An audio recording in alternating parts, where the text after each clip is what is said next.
சட்டசபைக்கு அப்படின்னு ஒரு மரபு இருக்கு. அந்த மரபை யாரு கெடுக்கிறாங்க அப்படின்றத தாண்டி அதை காப்பாத்துறது யார் இப்போ இருக்கிற சட்டமன்றத்தில்? இல்லை, காப்பாற்றுதல் அப்படிங்கிற நிலையில இருந்து கிட்டத்தட்ட தொடர்ச்சியாக அது ஒரு அவதூறு மன்றம் அப்படிங்கிற இடம் நோக்கி அது நகர்ந்து விட்டது. அதில் தாவேக்காவுக்கு கடுமையான பங்களிப்பு இருக்கு. நீங்கள் காப்பாற்றுதல் அப்படிங்கிற நிலை வந்து ஒன்று சொன்னால் ஒரு பதில் சொல்ல வேண்டிய நெருக்கடி வருது. அதனால திமுகவினரும் பதில் சொல்ல தான் செய்கிறாங்க. அதனால் அது வந்து அந்த அவைக்குரிய நாகரிகம் என்பது மாண்புமிகு பேரவைத் தலைவர் அவர்களே அப்படின்னு சொல்லிட்டு பேரவைத் தலைவரை நோக்கி பேசணும். பட் அதுவும் கூட இங்கே தனிநபர் விமர்சனம் மாதிரி ஒருவர் மீது ஒருவராக விமர்சனங்களை வைத்துக் கொள்வது. இன்றைக்கெல்லாம் பார்த்தீங்கன்னா அந்த கல்லணை அப்படின்னு சொல்லக்கூடிய அந்த சட்டமன்ற உறுப்பினர் கேட்கக்கூடிய மிக முக்கியமான ஒரு விவாதத்தில் கேட்குறாரு அவர், எனக்கு முதல்வர் சிரிக்கிறத பார்க்கணும், அதுக்காக சிறப்பு ஏற்பாடுகள் பண்ணித்தாங்க அப்படின்னு கேட்குற இடமா இருக்கலாம். ஸோ நீங்கள் கேட்டது மாதிரி இதை முதல்ல யார் காக்குறாங்க அப்படின்னு பார்த்தா அது நம்ம தாவேக்கா வெர்சஸ் திமுகன்னு பார்க்கறத விட அதிமுக அதில் ஓரளவு கொஞ்சம் பொறுமையாக இருக்காங்க. நீங்கள் இவர்கள் கையாள்வதை விட அதிமுகவினர் அவருடைய குரலை மட்டும் தான் பேசுகிறாங்க. ஆனால் திமுகவினர் வெர்சஸ் தாவேக்காவினர்னு பார்த்தீங்கன்னா திமுகவினர் அதில் காக்கிறதுல நன்றாக செயல்படுறாங்க. தாவேக்கா எல்லாருமே புதியவர்கள்ங்கிறதுனால அந்த சட்டமன்ற மரபுக்குள்ளேயும் இல்லாமல் தொடர்ந்து அவர்கள் எதை பேச வேண்டும் என்கிற நிலைமையெல்லாம் கடந்து அவர்கள் இஷ்டத்துக்கு வந்து பல விஷயங்களை பேசுறது. நீங்கள் அதுக்கு உதாரணமே என்னன்னா, அவை குறிப்பிலிருந்து யாருடைய வார்த்தைகள் அதிகமாக நீக்கப்பட்டது அப்படிங்கிறதே ஒரு உதாரணம் தான். அவை குறிப்பிலிருந்து எதிர்க்கட்சிகள் வைக்கக்கூடிய விமர்சனங்கள் நீக்கப்பட்டிருக்கலாம் கடந்த காலங்களில், அல்லது அதற்கு அது அவைக்கு பொருந்தாத சொல்லாக இருந்து நீக்கப்பட்டிருக்கலாம். பட் இங்கே அதிகமான முறை அவை குறிப்பிலிருந்து நீக்கப்பட்டதில் நிர்மல்குமார் அவர்கள் சட்டத்துறை அமைச்சர் அவருடைய வார்த்தைகளாக இருக்கலாம், ஆதவர்ஜுன் அவர்களுடைய வார்த்தைகளாக இருக்கலாம், இது போன்றவைகள் வந்து அதிகமான முறையில் அவை குறிப்பிலிருந்து நீக்கப்படுது. இந்த மாதிரியான விஷயங்கள் வந்து தாவேக்காவினர் இன்னும் கொஞ்சம் கூட கண்ணியத்தோடு அதை கையாளணும். எனக்கு கிட்டத்தட்ட 2 நாள் பயிற்சி முகாம்லாம் வழங்கப்பட்டது கலைவாணர் அரங்கத்தில் வைத்து. கிட்டத்தட்ட சட்டமன்ற உறுப்பினர்களுக்கான பயிற்சி முகாமும் அவர்கள் எடுத்திருக்காங்க. அப்போ அந்த சூழல்லையும் வந்து இது கிட்டத்தட்ட ஒரு ரசிக மனநிலை. இன்னொரு பக்கம் பார்த்தீங்கன்னா இன்னைக்கு அதிகமான பேர் சட்டமன்ற காட்சிகளை பார்க்குறாங்க. இப்போ நான் வந்துட்டு இருக்கும்போது கூட அந்த டாக்ஸி டிரைவர் வந்து சட்டமன்ற காட்சிகள் அதில் லைவ் ஓடிட்டு இருந்துச்சு. கிட்டத்தட்ட 5:30 மணி வரையும் அவர் பார்க்குறாரு, ரொட்டீனாக பார்க்குறேன் அப்படின்னாரு. அப்போ அவர் எதை விரும்பி பார்க்குறாரோ அது அங்கே கிடைக்குது. அங்கே அதுதான் பிரச்சனை. அப்போ நீங்கள் சட்டமன்ற லைவ் ஒரு பக்கம் ஓடிட்டு இருக்கு, கிட்டத்தட்ட அது ஒரு திரைப்படத்தன்மையில் கொஞ்சம் தூக்கலாக இருக்கு. அதை ரசிகர்கள் ரசிக்கிறாங்க. நான் சொல்றது மக்களை சொல்லலை, விஜய் தரப்பில் இருக்கக்கூடிய ரசிகர்கள் பெருவாரியாக அதை ரசிக்கிறாங்க. அதுக்கேற்ற மாதிரியான விஷயங்கள் அங்கே பேசு பொருளாயிட்டு இருக்கு அப்படி தான் பார்க்குறேன். ஸோ இந்த இடத்துல கண்ணியத்தை காக்க வேண்டிய பொறுப்பு கொஞ்சம் ஆளுங்கட்சிங்கிற முறையில் தாவேக்காவுக்கு கொஞ்சம் கூடுதலாக இருக்கு அப்படின்னு தான் நான் பார்க்குறேன். கோலப்பன் சார், மக்கள் பார்க்குறாங்க அப்படின்றதுனால உறுப்பினர்கள் கண்ணியத்தை காப்பார்கள் அப்படின்றது எல்லோரும் எதிர்பார்த்தது.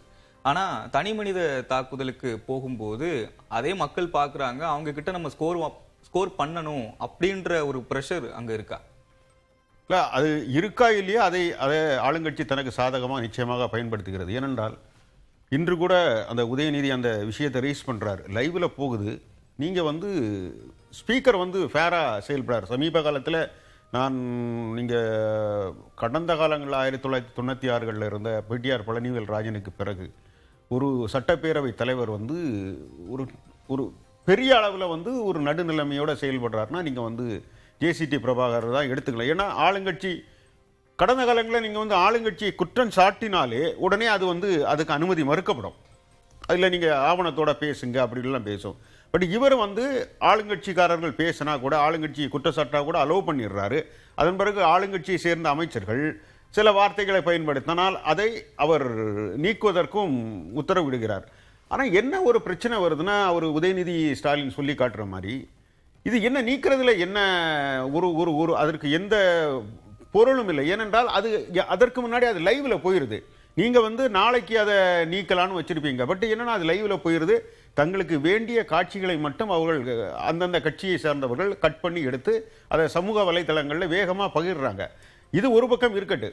பட்டு என்ன பொறுத்த வரைக்கும் என்னன்னா, இந்த மனநிலை இருக்குல்ல, ஒரு ரசிகர் வந்த மனநிலை இருக்குல்ல, அதை வந்து அந்த இம்ப்ரெஸ் பண்ணணுங்கிற மைண்டு வந்து முன்னாடி எப்போவுமே இருக்கும் சார். நீங்கள் வந்து ஜெயலலிதா காலத்தில் அதுதான் நீங்கள் எடுத்துக்கிட்டீங்கன்னா ஒரு ரசிகர் மன்றம் மாதிரி அவை மன்றம் மாறினது.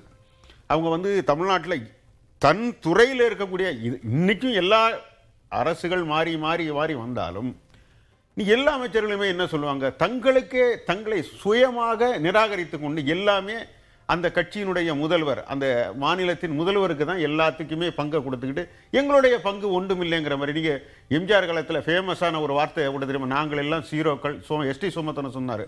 அது முன்னாடி எம்ஜிஆர் என்ற ஒரு நம்பர் போடுறதுனால தான் எங்களுடைய சீரோக்களுக்கெல்லாம் ஒரு மரியாதை இருக்குங்கிற மாதிரி. அந்த மனநிலை தமிழ்நாட்டில் தொடர்ந்து இப்போது அதனுடைய உச்சக்கட்டத்தை எழுதியிருக்கிறது. எல்லாருமே என்ன சொல்கிறாங்க, நாங்கள் ஒன்றும் கிடையாது, எங்களை அதை செய்ய சொன்னது இது, எல்லாத்துக்குமே சீஃப் மினிஸ்டர் செய்ய சொல்லிக்கிட்டு இருக்காங்கன்னு எனக்கு தெரியல. எது சொன்னாலும் எங்கள் முதல்வரின் உத்தரவின் பேரில் நாங்கள் உடனடியாக அதுக்கு செயல்பட்டோன்னு சொல்கிறாங்க. நீங்கள் கேட்ட மாதிரி இது லைவில் போகிறதுனால அவங்களுக்கு வந்து மக்களை அவருடைய வாக்கு வங்கி இருக்கு இல்லையா, அதையும் ஏனென்றால் தாவேகாவிற்குடைய பெரும்பாலான ஆதரவாளர்கள் வந்து ஒரு ஜென் எக்ஸ், அது இளைஞர்கள், அவர்கள் வந்து இந்த சோஷியல் மீடியாவில் ரொம்ப ஆக்டிவாக இருக்கிறாங்க. அவங்களுக்கு போய் சேர்றது. ஸோ இதை பதிவு பண்ண வைக்கிறதுல அவங்க ரொம்ப வெற்றி அடைகிறாங்க. இந்த லைவ் வந்து அந்த விதத்தில் அவங்களுக்கு ஒரு பயங்கரமாக உதவி செய்யிருக்குது. பட் இது இன்னைக்கெல்லாம் கூட நான் திருப்பி பார்த்தேன். நான் தினமும் சட்டப்பேரவையை கவர் பண்ணுறேன். ஒரு 96வது ஆண்டிலிருந்து நான் சட்டப்பேரவைக்கு பொதுவாக போய்கிட்டு இருக்கிறேன். அந்த ஒரு மனநிலை எப்பவுமே இருக்கும், ஒரு தலைவர்களை கடுமையாக போடுறது. பட் ஆனால் விஜய் மாதிரியான ஒரு மிகப்பெரிய நடிகராக இருந்த ஹையஸ்ட் பெய்டிங் ஆக்டர் வந்து இன்னைக்கு திடீர்னு தமிழக அரசியலில் ஒரு புகுந்து ஒரு முதல்வரானோன்னா அவருக்கு அவையில் இருக்கக்கூடிய எல்லா அமைச்சர்களும் அதை தான் செய்யணும். இது கடந்த காலத்தில் இல்லைன்னு நான் சொல்லலை, கடந்த காலத்திலும் இருந்தது, இப்பவும் இது கொஞ்சம் அதிகமாக போகுதுன்னு நான் நினைக்கிறேன். 2023-24 நாடாளுமன்றத்தில் ராகுல் காந்தி பேசுகிற விஷயங்கள், எதிர்க்கட்சி உறுப்பினர்கள் பேசுகிற விஷயங்கள்லாம் நிறைய அவை குறிப்பிலிருந்து நீக்கப்பட்டுச்சு. ஒரு குறிப்பாக அந்த அதானி இந்த மாதிரியான விஷயங்களை குறிப்பிடும்போது அங்க நீக்கிறது அப்படின்றது அரசுக்கு எதிராக இருக்கு, அதனால இது நீக்கிறோம், அந்த அவை குறிப்பில் வரலாற்று ரீதியாக இது இடம்பெறக்கூடாது அப்படின்னு. அந்த நீக்கத்துக்கும் இந்த நீக்கத்துக்கும் என்ன வித்தியாசம்? இல்லை, இந்த நீக்கத்துக்குன்னா இந்த நீக்கம் எது பண்றாரு? அவர் வந்து ஆளுங்கட்சி பேசினாலும் நீக்கிறாரு, எதிர்கட்சி இப்ப ரொம்ப மோசமா ஆனால் அரசை குற்றம் சாட்டுவதை கூட அவரை அலோவ் பண்றாரு. நீங்க நான் என்ன, அதுதான் ஒரு தெளிவான.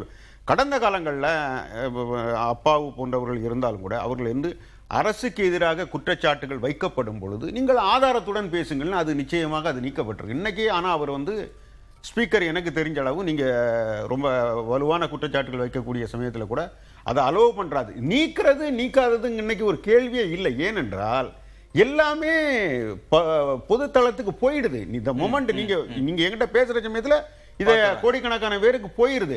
அதன் பிறகு அதை நீங்க என்ன பண்ண போறீங்க? அது இருதரப்பு ஐடி விங்குமே பரப்புறாங்க. ஆமா, பரப்புறாங்க. அதனால அதுக்கு வந்து அந்த நீக்குதல் என்பது ஒரு பொருளற்றதாக தமிழக சட்டப்பேரவையில் மாறிட்டு தான் நான் நினைக்கிறேன். ஓகே.